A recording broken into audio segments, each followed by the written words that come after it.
Chama cha Mapinduzi chapomolewa na kulaaniwa ulimwenguni. Ujambo na karibu kwa taarifa zetu za Kenyascope, na tafadhali kumbuka kusubscribe. Tarehe 13 Disemba mwaka 2025 katika ukumbi uliofungua jijini Lusaka, Zambia, kauli iliyotolewa ambayo haijawahi kusikika katika historia ya Tanzania tangu uhuru, baada ya mkutano wa dharura wa siku 3 uliojumuisha wadau wa kimataifa wa haki na uwajibikaji. Chama cha Mapinduzi kilitangazwa rasmi kuwa shirika la kigaidi kwa mujibu wa misingi ya sheria za kitaifa na kimataifa. Uamuzi uliambatana na wito wa kuchukuliwa hatua za haraka za kukipiga marufuku chama hicho duniani kote na kuwajibisha viongozi wake kwa kile kilichoelezwa kama mtandao mpana wa vitendo vya kigaidi vya kisiasa. Tamko hilo halikujengwa juu ya hisia wala propaganda, bali juu ya historia ndefu ya matumizi ya hofu, nguvu za dola na mifumo ya ukandamizaji iliyodumu kwa zaidi ya miongo 6. Lusaka haikuwa mwanzo wa mashtaka haya, hali ilikuwa kilele cha mchakato mrefu wa kukusanya ushahidi, kumbukumbu na madhira ambayo Watanzania wameishi nayo kimya kimya kwa vizazi. Sheria ya kuzuia ugaidi wa mwaka 2002 nchini Tanzania inaeleza kuwa ugaidi kama vitendo vinavyolenga kuogofya raia, kulazimisha serikali na kudhoofisha mifumo ya kisiasa, kiuchumi na kijamii. Kigezo hiki ambacho awali kililenga maadui wa nje, sasa kimetumika kuangazia utendaji wa chama tawala chenyewe. Hoja iliyowasilishwa Lusaka ni kwamba CCM kupitia muundo wake wa chama dola imetumia vitendo vinavyolingana kikamilifu na ufafanuzi huo wa kisheria. Kwa miongo kadhaa vitendo vya dola vimekuwa vikihusishwa na utekaji, mateso, mauaji ya vidole ama ya kiholela na hofu ya kudumu inayolenga kuvunja uwezo wa wananchi kujiandaa, kuhoji au kushiriki siasa kwa uhuru.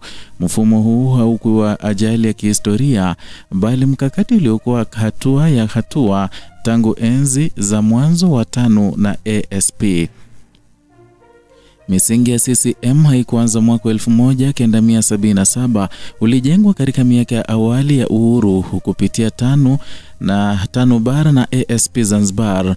Zanzibar ilishuhudia mapinduzi ya mwaka 1964 yaliyogeuka kwa umwagaji damu mkubwa, ambapo maelfu ya raia waliuawa katika kile kilichotajwa baadaye kama uhalalishaji wa mapinduzi.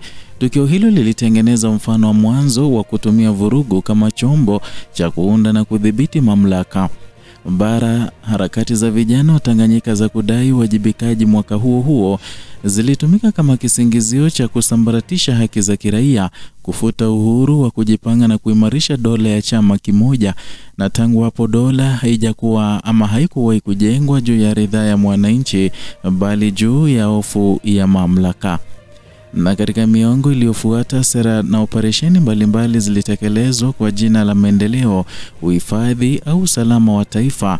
Ujamaa wa vijijini uliwalazimisha mamilioni kuhamishwa, kupoteza ardhi na uhuru wa kiuchumi. Vita dhidi ya uhujumu uchumi, kampeni ya uhifadhi wa wanyamapori na operesheni za kiusalama zilifanyika bila uwajibikaji, na mara nyingi zikigeuka kuwa zana za adhabu ya pamoja dhidi ya raia maskini.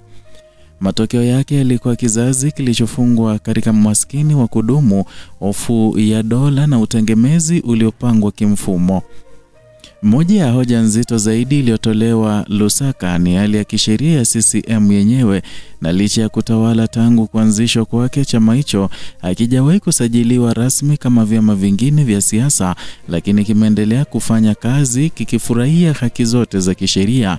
Hali hii imeunda pengo hatari ambapo chama kinakuwa juu ya sheria kikitumia mifumo ya dola bila uwajibikaji wa kisheria unaotakiwa kwa taasisi za kisiasa. Na katika miongo hivi karibuni, CCM imetuhumiwa kuunda na kulinda makundi ya vijana yenye silaha na mbinu za kijeshi chini ya mwavuli wa jumuiya zake.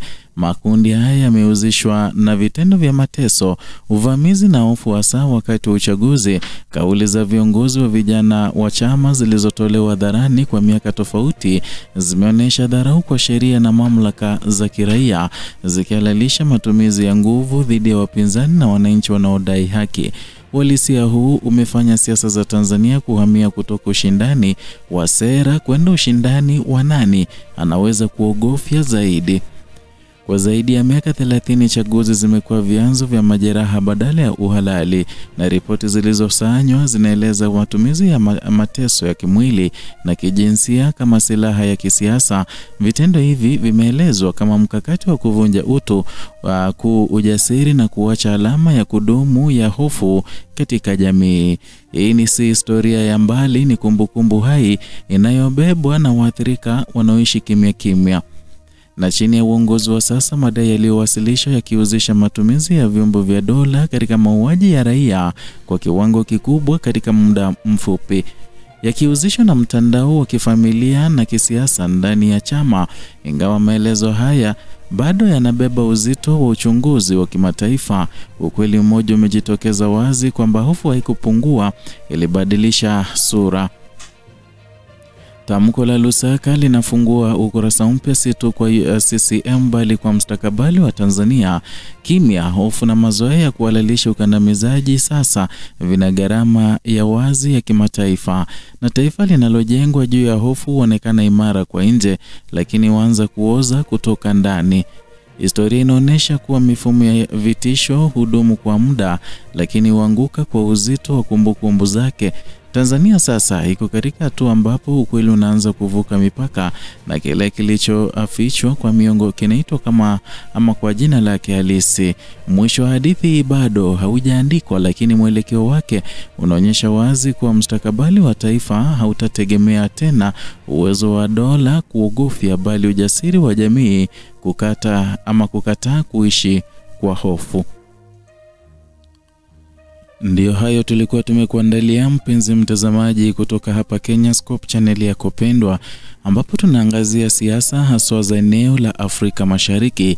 Ila sasa tunakita kambi katika eneo ama nchi ya Tanzania, ambako mambo mengi yamekuwa yakitokea nchini humo kuanzia uchaguzi ulipofanyika tarehe 29 Oktoba.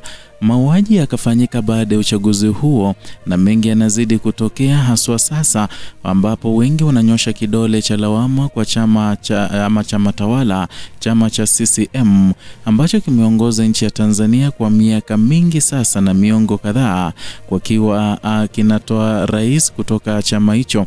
Lakini hapa tunazidi kukuletea taarifa hizo na uchambuzi mwingine kwa kina, bila kupindisha wala kuegemea upande wowote. Kwa hivyo tunaomba uzidi kutupa support yako kwa kusubscribe, kulike na kushare video zetu ili tuweze kufikisha taarifa hizi kwa wengine wengi. Vile vile waweze kuwa wa kwanza kupokea taarifa hizi pindi tunapozichapisha. Baada ya kuzichapisha, la kufanya gonga alama ya kengele ili uwe wa kwanza kuzipokea.